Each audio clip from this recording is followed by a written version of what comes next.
Good morning বৃত্তাস, আপনাদের সঙ্গে আমি দেবলীনা। চোখ রাখবো আজকের মর্নিং আপডেটে। আমাদের সঙ্গে টেলিফোনে রয়েছেন আমাদের প্রতিনিধি, তার কাছ থেকে শুনে নেব আজকের আবহাওয়ার রিপোর্ট। দেখো, উত্তরবঙ্গ কৃষি বিশ্ববিদ্যালয়ের আবহাওয়া দপ্তর যে বার্তা দিয়েছে তাতে কিন্তু আজ উত্তরবঙ্গের উত্তরের 3 জেলা, বিশেষ করে জলপাইগুড়ি, আলিপুরদুয়ার এবং কোচবিহারের ক্ষেত্রে কোথাও কোথাও ভারী বৃষ্টি হতে পারে, তবে সেটা বিক্ষিপ্তভাবে দু একটি জায়গায়। পাশাপাশি দার্জিলিং হিমালয়ে কোথাও কোথাও কিন্তু বিক্ষিপ্তভাবে মাঝারি বৃষ্টি হতে পারে। অন্যদিকে দক্ষিণবঙ্গ, মধ্যবঙ্গের 2 জেলা, বিশেষ করে দক্ষিণ দিনাজপুর এবং মালদা জেলার ক্ষেত্রে, সেখানকার ক্ষেত্রে বলা হয়েছে কোথাও কোথাও মাঝারি বৃষ্টি হতে পারে বিক্ষিপ্তভাবে কয়েকটি জায়গায়। পাশাপাশি উত্তরবঙ্গের সর্বত্র আজ কিন্তু সর্বোচ্চ তাপমাত্রা থাকতে পারে 34 ডিগ্রি সেন্টিগ্রেড এবং সর্বনিম্ন তাপমাত্রা থাকতে পারে 27 ডিগ্রি সেন্টিগ্রেড। বাতাসের সর্বোচ্চ আপেক্ষিক আর্দ্রতা সেটা কিন্তু প্রায় 90% কাছাকাছি থাকার সম্ভাবনা কথা দিয়েছে আবহাওয়া দপ্তর। পাশাপাশি আকাশ সাধারণত মেঘলা থাকবে, তবে দু একটি জায়গায় কিন্তু যেটা বলছিলাম যে বজ্রবিদ্যুৎ সহ না হলেও ভারী বৃষ্টির সম্ভাবনা রয়েছে বিক্ষিপ্তভাবে। বিশেষ করে উত্তর দিনাজপুর জেলার ক্ষেত্রে কয়েকটি জায়গায় বিক্ষিপ্তভাবে ভারী বৃষ্টি হতে পারে এবং কয়েকটি জায়গায় মাঝারি বৃষ্টি হতে পারে, এমনটাই পূর্বাভাস আবহাওয়া দপ্তরের। এক নজরে দেখে নেব গত 24 ঘন্টার দুরন্ত আপডেট। রায়গঞ্জের সুভাষগঞ্জ এলাকায় নেতাজি মোড় সংলগ্ন পূর্ত দপ্তরের জমিতে অবৈধ নির্মাণের অভিযোগ উঠেছে এক জেলা পরিষদের অবসরপ্রাপ্ত ইঞ্জিনিয়ার শঙ্কর কুমার রায়ের বিরুদ্ধে। ঘটনাকে কেন্দ্র করে এলাকায় ব্যাপক চাঞ্চল্যের সৃষ্টি হয়। স্থানীয় বাসিন্দাদের অভিযোগ, সরকারি জমির ওপরে এই নির্মাণের ফলে গুরুত্বপূর্ণ ওই রাস্তা ক্রমশ সংকীর্ণ হয়ে পড়ছে। এতে যান চলাচলে সমস্যা তৈরি হওয়ার পাশাপাশি ভবিষ্যতে দুর্ঘটনার আশঙ্কাও বাড়ছে বলে দাবি তাদের। বিষয়টি নিয়ে এলাকাবাসীর মধ্যে ক্ষোভ ছড়িয়ে পড়ে। অভিযোগের মুখে শঙ্কর কুমার রায় নিজের ভুল স্বীকার করেছেন, তবে তার দাবি ওই রাস্তার ধারে আরও বেশ কিছু বেআইনি নির্মাণ রয়েছে, সেগুলির বিরুদ্ধে স্থানীয় বাসিন্দারা তেমনভাবে সরব নন বলেও অভিযোগ করেন তিনি। এদিকে এলাকাবাসীর চাপ এবং আপত্তির জেরে শেষ পর্যন্ত নিজের নির্মিত অবৈধ অংশ ভেঙে ফেলার সিদ্ধান্ত নিয়েছেন শঙ্কর কুমার রায়। রায়গঞ্জের বাজিতপুর এলাকায় গাছ কাটাকে কেন্দ্র করে চাঞ্চল্য ছড়িয়েছে। অবৈধভাবে গাছ কাটার অভিযোগের ভিত্তিতে বন দপ্তর অভিযান চালিয়ে বিপুল পরিমাণ কাঠ এবং গাছ কাটার একটি মেশিন বাজেয়াপ্ত করেছে। বন দপ্তর সূত্রে জানা যায়, অভিযানে রেঞ্জ অফিসারের নেতৃত্বে বন দপ্তরের কর্মীরা উপস্থিত ছিলেন। অভিযোগ, এলাকায় একাধিক গাছ কাটা হচ্ছিল। বন দপ্তরের হস্তক্ষেপে সেই কাজ বন্ধ হয়ে যায়। প্রাথমিকভাবে জানা গেছে প্রায় 10 থেকে 15টি গাছ ইতিমধ্যেই কাটা হয়েছিল। স্থানীয় বাসিন্দাদের দাবি, কারা গাছ কাটছিল তা তারা নিশ্চিতভাবে বলতে পারেননি। পাশাপাশি সংশ্লিষ্ট ব্যক্তিরা সরকারি অনুমতি বা নিয়ম মেনে গাছ কাটছিলেন কিনা সে বিষয়েও তারা কোনো মন্তব্য করতে পারেননি। ঘটনার পর বন দপ্তর বাজেয়াপ্ত কাঠ ও গাছ কাটার মেশিন নিজেদের হেফাজতে নিয়েছে, তবে এই ঘটনায় এখনো পর্যন্ত কাউকে আটক বা গ্রেপ্তারের খবর মেলেনি।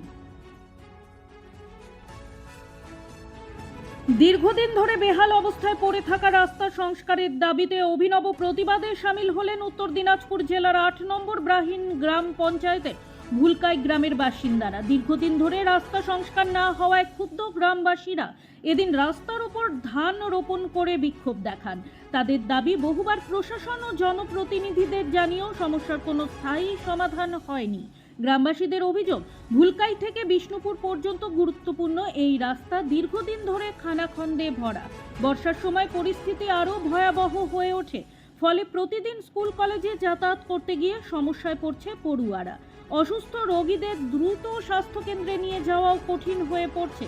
পাশাপাশি যোগাযোগ ব্যবস্থা ভেঙে পড়ায় ব্যবসা বাণিজ্যেও ব্যাপক ক্ষতির মুখে পড়তে হচ্ছে স্থানীয়দের।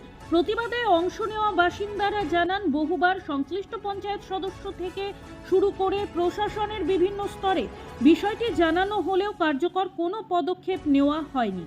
তাদের অভিযোগ, স্থানীয় মেম্বারের কথায় প্রাক্তন বিধায়ক কৃষ্ণ কল্যাণী রাস্তা সংস্কারের আশ্বাস দিয়েছিলেন, কিন্তু সেই প্রতিশ্রুতি আজও বাস্তবায়িত হয়নি।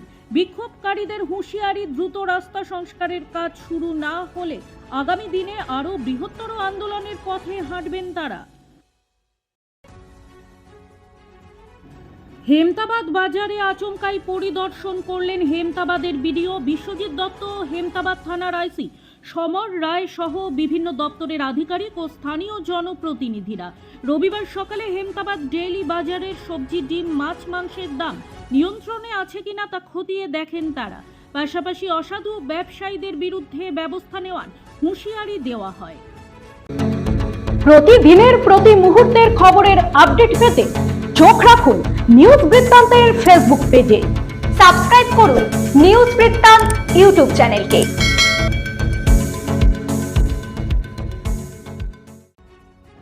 কাঁচা সবজির লাগাম ছাড়া মূল্য বৃদ্ধিতে নাজেহাল সাধারণ মানুষ। এই পরিস্থিতিতে রাজ্য সরকারের নির্দেশে রবিবার উত্তর দিনাজপুর জেলার রায়গঞ্জের মোহনবাটি বাজারে নজরদারি অভিযান চালালো কৃষি বিপণন দপ্তর। অভিযানে নেতৃত্ব দেন কৃষি বিপণন দপ্তরের আধিকারিকরা। তাদের সঙ্গে উপস্থিত ছিলেন রায়গঞ্জ থানার আইসির নেতৃত্বে বিশাল পুলিশ বাহিনী। কৃষি বিপণন দপ্তর সূত্রে জানা গিয়েছে, সাম্প্রতিক সময় কাঁচা সবজির খুচরো বাজার দর অস্বাভাবিক হারে বেড়ে যাওয়ায় মধ্যবিত্ত ও সাধারণ ক্রেতারা চরম সমস্যার মুখে পড়েছেন। সেই কারণেই বাজার পরিস্থিতি খতিয়ে দেখতে এবং মূল্য বৃদ্ধির কারণ অনুসন্ধানে এই অভিযান চালানো হয়। আগামী দিনেও জেলার বিভিন্ন বাজারে এ ধরনের নজরদারি অভিযান অব্যাহত থাকবে। অসাধু ব্যবসায়ীদের বিরুদ্ধে প্রয়োজনীয় ব্যবস্থা নেওয়ারও হুঁশিয়ারি দেওয়া হয়।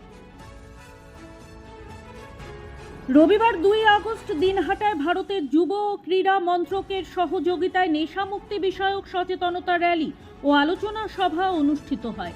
ডেপুটি ম্যাজিস্ট্রেট বিজয় মুক্তান, জাতীয় পুরস্কারপ্রাপ্ত শিক্ষক দিলীপ দে ও অনুব্রত সমিতির সভাপতি ধর্মেন্দ্র কুমার সুরানা কর্মসূচির উদ্বোধন করেন। পাঁচমাথা মোড় থেকে শুরু হয়ে মদন মোহন বাড়ি হয়ে প্রায় 2 কিলোমিটার পদযাত্রাটি শেমরক ফ্লোরেট স্কুলে শেষ হয়।